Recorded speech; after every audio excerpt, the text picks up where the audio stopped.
I think that one of the things you should show people is what you're using for injections now and the spears they used to use. Oh, yeah. 40 years ago. Oh, yeah. People have no idea. And we don't, as parents, we don't have any idea on how, quote unquote, good we've got it compared to calling your kid in from playing. We can talk about this in a minute. Calling a kid in from outside from playing, having them pee someplace, boil it, drop in tablets, and then find out what his blood sugar was like 45 minutes ago.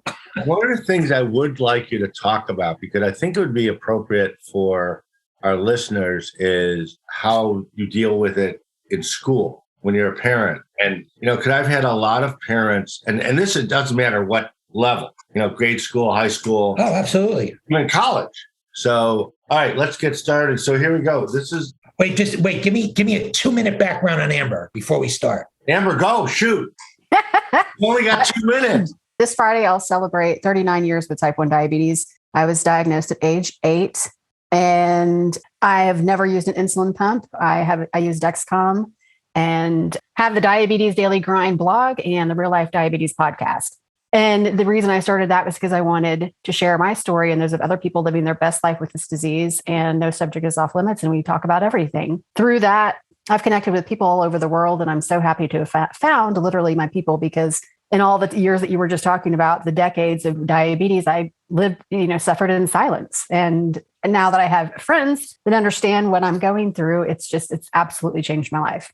Just so you know, Tom, she's not silent anymore. Yeah. Who would be? Who would be after 6 months with you? If you're silent.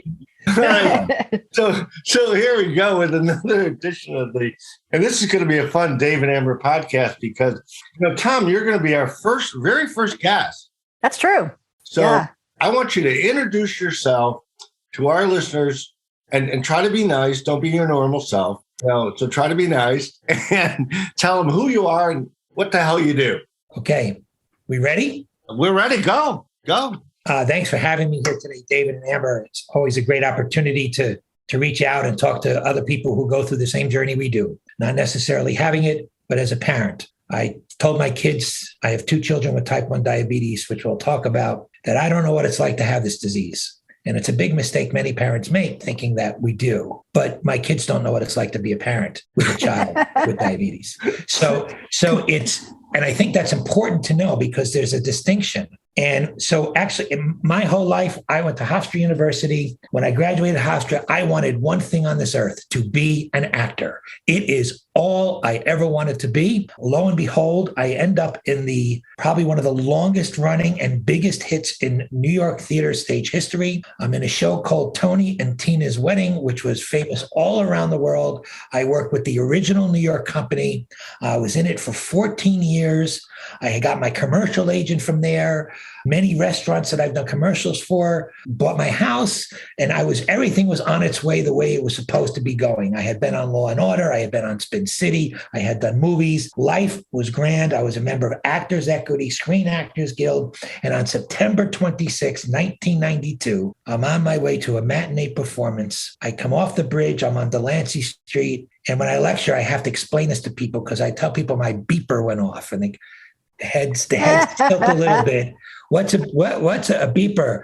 And I said, and all it said on it was 911, which was long before 2001, September 11th. But 911 on my beeper meant call home. It was an emergency. First time it ever been used. My wife said to me, Tom, we're rushing Kaitlyn to the hospital. They think it's diabetes. And like all parents do, I yet to meet any who haven't. It's a cold, it's this, it's not diabetes. What is it? Nobody has it in my family. It took me an hour and a half to get to 2 hours, actually, to get to the hospital in Eastern Long Island where my daughter was taken.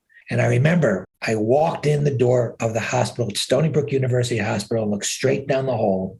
And my wife was leaning on the wall, and my daughter's jacket was hanging from her hand. And she said, I walked over to her. She couldn't even talk. She pointed to the open doorway, which was the ICU. And I went in, and I'm not a little guy. And this nurse had to be all of 4'11". She looked at me. She said, you can't go in there. I said, stop me. And she got out of my way. And I walked in, and there was my little girl at the age of 2, and she had wires and everything all over the place. I used to sing to her. To go to sleep at night. And I walked in there, and I could see she was gray. She had been crying for 3 hours, pokes, prods. I pushed the hair out of her face, and all I said to her was, "Hi, honey." She looked me straight in the eye, and she changed my life. She said, "Daddy." I said, "What, honey?" And she looked at everything that was stuck in her. She looked me straight in the eyes, and she said, "Fix." And I looked at her, and I said, "Okay, honey." I said, "Daddy promises that we will not leave a stone unturned, and we will make a difference in this diabetes world." And she also became my teacher. How she grew up and where she ended up is a great story too. But she was always, we were not going to let diabetes stop us from anything. We were going to do when people say to me, "What can't you do when your child is diagnosed with diabetes?" I said, "How limited is your imagination?" It's what I've been saying since day one. I don't mean to interrupt you there, but I'm going to anyways. But your experience is so similar to a lot of the other parents that I've met. It is, we always talk about, Amber and I live with the disease, yet it is kind of amazing how many people who are touched by it have become so active in the disease. I've been around this crazy world of ours for, almost 30 years. And, almost every conference I'm at, every show I'm at, there's somebody like you who's either their child had it or their mother had it or they're somebody, and they all of a sudden turn from, like you said, you were doing acting and all that stuff. Next thing you know, you're a diabetes advocate. Well, it's true. And I've said this before, and I've talked about this before, and it's really anybody who's really been through anything that really impacts their child, no matter what disease it is, no matter what the horror story is, they ask themselves, if not us, then who? Who will make a difference? Who is going to fight for my kids? Who's going to go up in Congress and talk about insulin, which was the reason why Banting and Best didn't get money way back when, is because he wanted it for the masses. It is a sin. It's not even a crime. It is a sin what's happening with insulin in people's world right now. And for me, it was, well, what do we do about this? We will not accept this to stop us, but the equalizer in diabetes is education. Can't just say it. Can't just go out there and say, well, I'm going to do this. Diabetes is not going to impact our lives, because surely it can. And I tell people, if you don't control it, it will control you. And even if you do everything you can, it still might throw a curveball at you and kill you, for that matter, for getting really, really dramatic about it. But it can happen. So we threw ourselves. I remember coming home from the show before all my life changed after that. And my wife she'd have all pamphlets around. She would have fallen asleep while she was reading and trying to read more. And I try to tell parents all the time, please, when your child is diagnosed, I know you won't, but stay off social media. Keep it you, your child, and your doctors for just the first month. I go on pages where somebody comes on and says, my child is going through this. What do you suggest? And answer after answer after answer after answer. And then I jump on and I say, what does your medical team say? We're losing how important our medical team is. Yes, people have wonderful anecdotes and things that will help you deal with your child's diabetes. But your child's, it is the long before Congress destroyed the phrase, it is the snowflake disease. It is different in everybody because it impacts me, or my child, it doesn't impact your child that way. And if you are basing your comments on what you experienced only, well, that person who's reading that may think that's the answer. Okay, I have questions. I have 2 questions on that. How old are your children now? Okay, so Kaitlyn was 2 when she was diagnosed. She's now 30. She is a nurse practitioner, just made me a grandfather a year ago. Got married a police officer. My son was diagnosed at 13, and he's 25 now, going on 26, and he is in private industry. What used to be mechanics for our cars was really a great thing to have. He is now an absolute guru in computer technology. So And they both are in jobs that pay, have great benefits for them, which we also instilled on them. They need to have benefits their whole life. They both have jobs that do that, and they both do well. Do they have challenges? Everybody's got challenges, but they do. Well, here's my question with that too, as a parent and as a person touched by diabetes, because I hear these often when a parent comes and wants to talk to me about how I've lived for so long with the disease. As a parent and through the different time frames, let's just say high school, college, and things like that, give me a couple of fears that you had as a parent. That they'll die. And I say, well, and the reason I say it like that is because everyone's afraid to say it. Yeah. When I talk to parents and I said, what are you afraid at night? Oh, I'm afraid they're going to go low. I said, that's not what you're afraid of. Oh, I'm afraid I'm going to have to get juice in them or give them a shot or anything. I said, that's not what you're afraid of. I said, tell me what you're afraid of. I said, you can't. I said, I'm not a psychologist or psychiatrist, but you can't. You have to face your fears to challenge them. I said, tell me what I'm afraid of my child dying. Yes, that is what you're afraid of. Now, hold on, one more thing. You can teach your children how to drive a car and how to cross the street. That does not mean that someday something could go haywire and go completely wrong. And it's the same thing in this field. But you have to try to level the playing field, and that is knowing everything you can about how this disease works. Okay, so I want to ask, because you've been around long enough, you've seen changes in technology. Are either your children on continuous monitor? Yes. Okay, which one? Dexcom, Libre, what are they on? One is on the Dexcom, and one does MDI. Okay, so the one who's on Dexcom, is that your daughter or your son? My daughter. Okay, is she sharing readings with you? No. Okay, does she? At 30? Well, at 30? There's no way in hell I would share my readings with my dad. Okay, but does your daughter, you said your daughter gave you a grandchild. Does she share with like her partner? I mean, somebody? Her husband, yeah. Yeah. Okay, so she does share. And what's interesting is that it was a very big concern of mine that my daughter has somebody who's going to look after her type 1 diabetes because I'm not going to be there. And, I remember when she came home from school and she said, I'm going out for track. And I was like, great. Which part of track? The 20, 30-yard dash? She said, no, cross country. And I was like, oh, okay. But you know what? We made it work. Eventually, she didn't want to do that. But we didn't tell her no. So the answer is yes. I think anybody in this world needs a backup. I don't know who it is. I think anybody at any age has to make sure somebody. Why? Because they have to? No, but because if the technology is available, it'd be silly if you didn't. Well, it's interesting in your comment. You stated that, and I'm just going to make a couple of assumptions. You stated that your daughter's on the Dexcom, but your son's on MDI. And which would imply to me that your daughter's on a pump. Is that correct?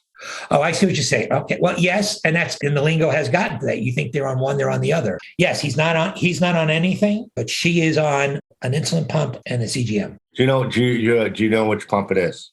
Yep. Okay. Well, you want to share with the class or are we going to keep this? Yeah, but I was having fun watching you see if I was going to say it or not. She's on tandems. Okay. The IQ or the basal IQ?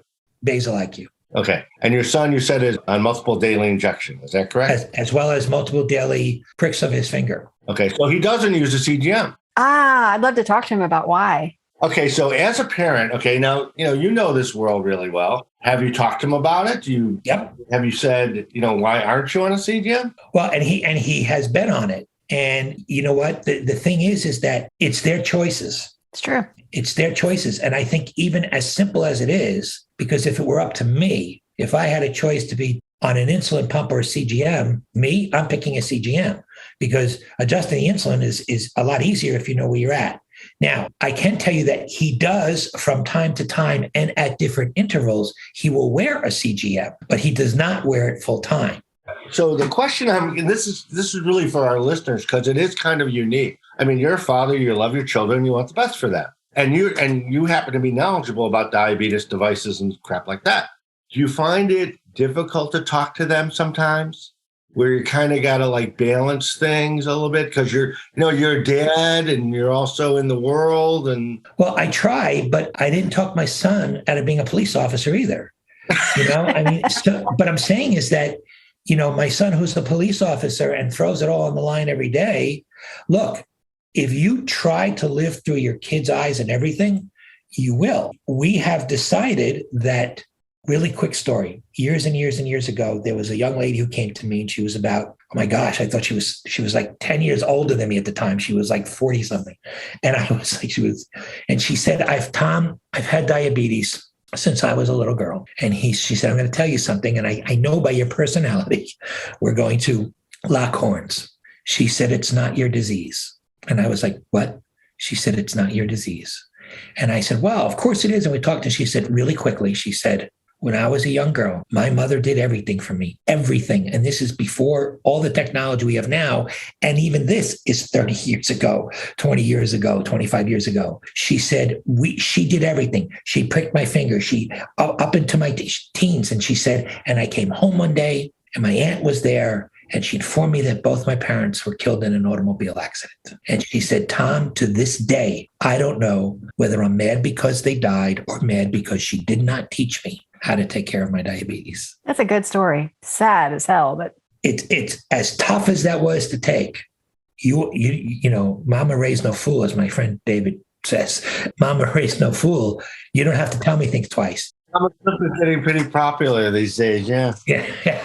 So that was such an eye-opener. And I said, now, so to me, I don't necessarily want parents to force their kids, force in quotes, their kids to do what I think is right or what they think is right, because if they start rebelling against you, no matter how good the product is, because you're forcing them to use it, you're causing more damage than good in the long run anyway. Even though having a different kind of wearing something that could help you, whether it's a pump or a CGM.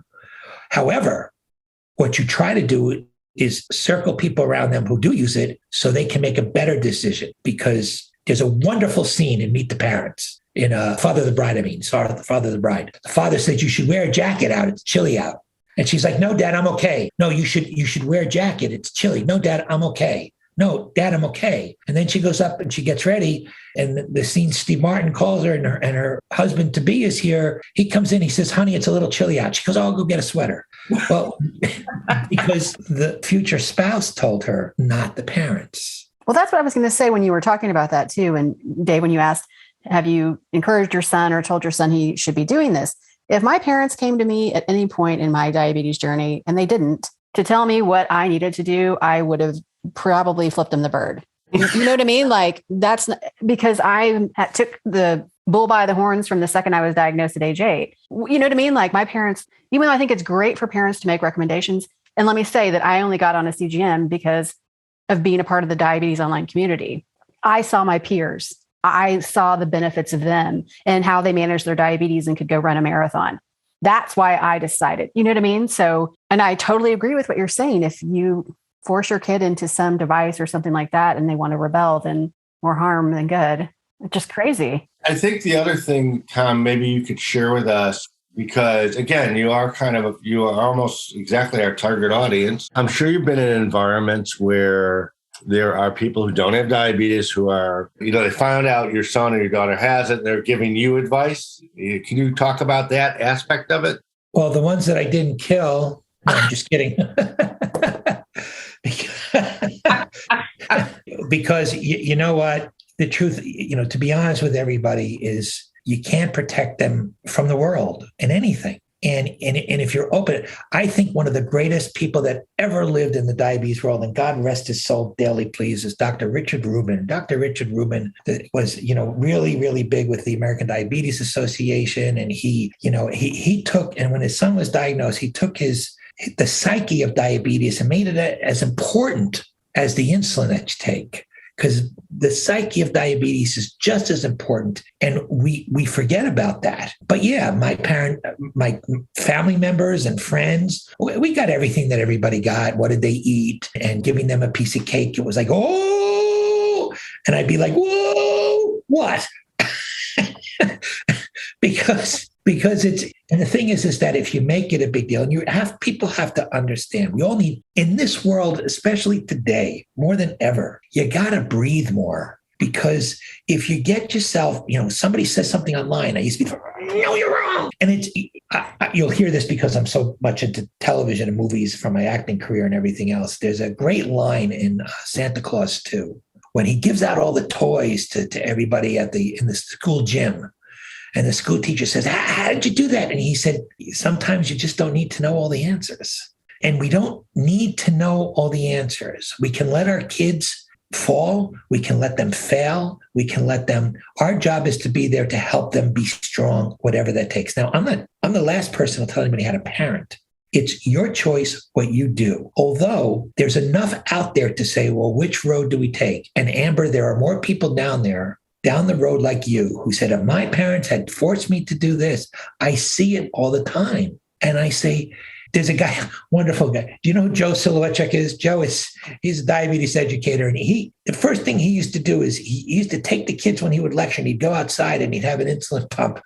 Oh, some of your friends are going to be mad at this. And he'd run his car over it. And he said, what would happen if that was you? And I always said, I want to know how many times that you've done that somebody donated that to you.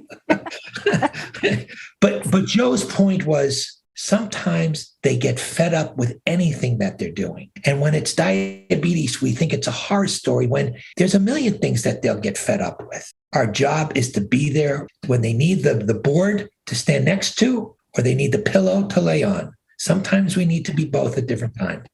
I'm going to move around a little bit here because, you are a parent, and your daughter was diagnosed in what year? I'm trying to remember what year it was. September 26, 1992. In 92. Was CWD around then? No. Okay. So you've kind of seen, and for our listeners, CWD stands for Children with Diabetes. I happen to know the founder, Jeff Hitchcock. I've known him for, oh my God, too many years, which tells you I'm old, which you've kind of lived through a revolution in a way.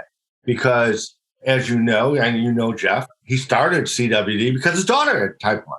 And the only reason he started that site was because he wanted to share stuff with people. It's basically wanted to do. So you've seen this evolution of technology and social media. And I'm not asking you for a definite answer, but overall on balance, positive, negative, has it helped? Has it hurt? What? Sites like, social media, like CWD. I mean, there's not a doubt. I was at the very first CWD. Not a doubt in my mind, and I have not been unabashed about this at all. CWD is the reason my daughter's alive. Not a doubt about it. Because, and when I say alive, that doesn't just mean breathing. That means alive and living life because they taught you to be in this world with your disease. Jeff is absolutely, I don't even know if my brothers are as close as Jeff Hitchcock is. I am not on the inside circle of CWD. I've been with them for years. I have lectured there. I've run the dads group for years, but they run their thing. And now they have a whole bunch of people, a lot of young people, which is great to see running that. But being part of that, and if it's not CWD and it's a camp, it's a whatever, anything that allows children to be around others. It's just being around others and being at Disney is like having chocolate syrup and ice cream. So it's like, because Jeff from the get-go, Jeff got it. And not only Jeff, but he also had the wisdom to let Laura, who runs all the conferences, run them. But switch gears a little bit. Okay, so we know that's a positive. What about Facebook, Twitter, Instagram? What's your thoughts on that? It's all positive. It's all positive in today's world that it's positive, but it comes with an asterisk. As anything with disease, you got to know what you're on. I mean, there have been people out there that they're saying things and doing things, and you're just like, and you know what? Eventually, people find out about them and they go away. They really do. The people that last the longest, I mean, I can't imagine when guys like Scott Johnson and Carrie Sparling started, and they're like the only two people blogging out there. And what they've done, again, what's the difference between what Carrie and Scott did and Jeff did? Nothing. They educated others about their experience, and they allowed them platforms to either learn, to vet what they're going through and have other people sharing it. There's a young lady out there. Julie is a flight attendant. And when I was at D-Life, we had her on the show. And she wants to contact other flight attendants who have diabetes because they live in a whole different world. So that was so empowering to me and energizing me to hear, because in anything that we do, if we don't do it, who will? Well, if you had to summarize for all those people that we're talking to, people like you, touched by the disease, you don't have it, if you could give them 2 or 3 rules to live by, what would they be? Do your homework. Do your homework on anything you're doing. I don't care if it's a pump, if it's a meter, if it's an organization, do your homework. It also do your homework to make sure it's right for you. There are people who are maybe might not want to go to CWD, but loves camps. Well, great. There are people who love this organization and don't even want to hear about the other organizations. That's fine. But don't, and this has been my mantra for years, just don't do nothing. Because like I said, and I'll say it 1,000 times, if we don't, who will? Now, as you know, one of my biggest drives has been against the misdiagnosis of type 1 diabetes. And when I met little Regan's family, when we first did Regan's Rule, there was nothing in the law books. And this is going to actually call it right with research and everything else. There was nothing on the books about educating people in schools about what the warning signs of diabetes were. And then I remember we did one thing and it led to another door, and then other people got involved. And actually somebody called me and said, there's another group that's doing this. Does that bother you at all? And I went, bother me? No. Take it, grow with it. Anything we can do to get the word out there. And that person, unfortunately, Tom Scher, who was such a great advocate, boy, the diabetes world lost a big one with him. And I applaud everybody at Beyond Type 1 trying to steer yourself through this horror of Tom dying suddenly and realizing how much good they did. But when the 4 people who started Beyond Type 1, they could have said, there's other organizations. Even back when, I remember sitting at the early days of JDRF, and they said, we'll never be bigger than ADA. And I was at those meetings, and you can change the world. Now, that world could be your community. That world can be globally. Just don't do nothing. The other thing I would always tell parents to do when I say is that find out how, because it's out there doesn't make it true for you. May be right, doesn't mean it's right for you. People would, your child has to be on an insulin pump. Oh, yeah, really? Oh, okay. Why? Your child has to be on a CGM. Well, okay, why? And it's, again, friction, you get heat. So even do that. I try not even to, if somebody wants to discuss something with me, we can talk offline. But the social media world is today's library. It is just anything you want to know. So that's kind of like, since we're running out of time here, and I'm sure our listeners want to get in touch with you. So here it is. This is your chance. Plug yourself. Give a commercial. How do they get in touch with you?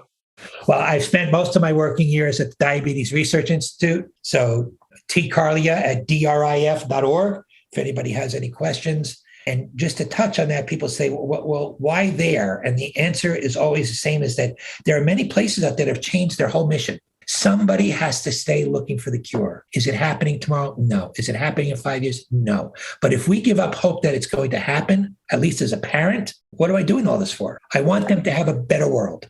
I love you for saying that. I want to ask you a question. As a parent, do you think that it's the right thing to do to tell, especially newly diagnosed children's parents, there's going to be a cure in 5 years? I think it's a sin. I do too. I don't think I think it's false hope. Because to say, do I think there's going to be one? Yes. Do I actually think it's going to be in their lifetime? Yes, I do. Why? Well, I'm a numbers person. Right. The data from what we have now, in 1922, they held up a headline that said diabetes cured. 1922, I can share that headline with you. Then they said it again when they, the artificial pancreas is the be all and end all. And now we have this young man, this gentleman that was, I guess, the New York Times or the Washington Post did a story on. Everybody's like, yeah, but it's only one person. But you know what? The first insulin pump was the size of a spaceman's backpack. Yeah.